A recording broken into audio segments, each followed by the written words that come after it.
Latest news updates కోసం ఇప్పుడే download చేసుకోండి media effects app. Welcome to media effects. ఏపీలో గత ప్రభుత్వం వాలంటీర్స్ కంపల్సరీ దినపత్రిక కొనాలి, దానికి అలవెన్స్ కింద 200 రూపీస్ కూడా ఇచ్చేది ఆ గవర్నమెంట్. కానీ టీడీపీ ప్రభుత్వం ఆ అలవెన్స్ను రద్దు చేసింది. ఎందుకంటే ఆ న్యూస్ పేపర్ ఏదో కాదు, సాక్షి న్యూస్ పేపర్. కేవలం సాక్షి పత్రిక సర్క్యులేషన్ పెంచుకుందుకే అప్పుడు వైసీపీ ప్రభుత్వం అలవెన్స్ ఇచ్చిందన్న ఆరోపణలు కూడా ఉన్నాయి.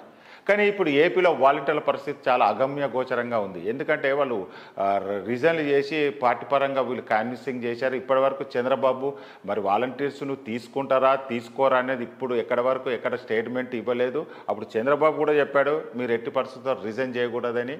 కానీ రిజైన్ చేశారు. ఇప్పుడు వాళ్ళు రోడ్డెక్కి వాళ్ళు ధర్నాలు రాస్తారోకులు చేస్తున్నారు. మమ్మల్ని మళ్ళీ తీసుకొని మాతో బలవంతంగా రాజీనామాలు చేపించారని. మరి చూద్దాం చంద్రబాబు ఎలాంటి డిసిషన్ తీసుకుంటాడో.